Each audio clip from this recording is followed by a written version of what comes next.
আমরা আছি ব্রনশোয়াইগে। এখানে অলপার সি বলে একটা লেক আছে পাশে, তার পাশেই একটু গাছপালা রয়েছে।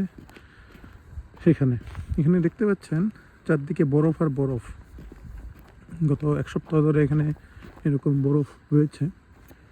একটা ইন্টারেস্টিং জিনিস আমার মাথায় এলো, এখানে বরফের বিভিন্ন রকম ভাগ রয়েছে। এখানে দেখা যাচ্ছে নরম টাইপের বরফ, স্নোগুলো যেখানে পা দিলে দেবে যায়, মানে পা দিলে নিচে লেগে যায়। আর এখানে যে রাস্তা ধরে হাঁটছি সে রাস্তাটা কিন্তু শক্ত, পা দিলে এটা দেবে যায় না। এটা হচ্ছে অনেকটা এই জায়গাটা হচ্ছে যৌবনের মতো বা কৈশোরের মতো। এই নরম বরফটা যখন একদম শুরুতে বরফটা পড়ে দেখতে খুব ভালো লাগে, লোকজন খুব আনন্দ উপভোগ করে। সেটা হচ্ছে একদম ছোটোবেলাকার মতো, দেখতে খুব সুন্দর এবং ফুলের মতো অনেকটা। তারপর এরকম আসে নরম টাইপের, if I may say it's like virgin snow, কোনো টাচ হয়নি তেমন, বা ওই সাইডের নরম। তারপর আস্তে আস্তে যখন লোকজন চলাচলতি করে বা গাড়ি যায়, সাইকেল যায়, তারপর এটা শক্ত হয়ে যায় বরফটা। সেটা অনেকটা আমাদের মধ্যবয়স্ক জীবনের মতো। এখানে অনেক অভিজ্ঞতা এসে জড়ো হয় এবং একটু শক্ত হয়ে যায় জীবন।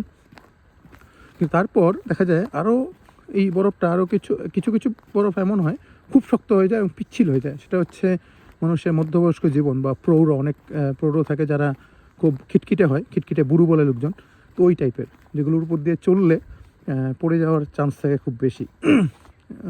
আর আরও কিছুক্ষণ গেলে তারপর সেই বরফ গলে যায় কিছুটা, এবং জল হয়ে যায়, জল হয়ে যায় এবং মাটির সঙ্গে মিশে এক ধরনের নোংরা তৈরি করে।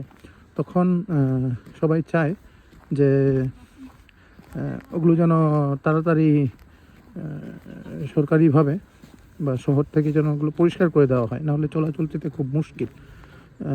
যদিও এখানে দেখা যাচ্ছে না, এটা আরও কয়েকদিন বাদে ওটা দেখা যাবে।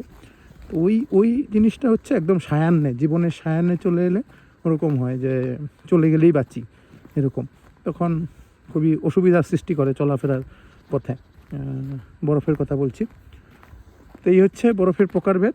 এখানে দুরকমই দেখা যাচ্ছে, কারণ এটা নরম এই সাইডটা রয়েছে, মানে পা দিলেই যেখানে একদম নিচের দিকে চলে যাবে, আর কিছু রয়েছে যেগুলো শক্ত বরফ, আর বাকি অংশগুলো এখানে দেখা যাচ্ছে না। তো সেগুলো যারা বরফ দেখেছে তারা সবাই জানে, এবং আস্তে ধীরে যখন পিচ্ছিল হয় এবং নোংরা হয়ে যায়, জীবনেগুলো অনেক ধরনের সমস্যার সৃষ্টি করে। এই বরফগুলো অনেকটা আমাদের জীবনের মতোই। ধন্যবাদ।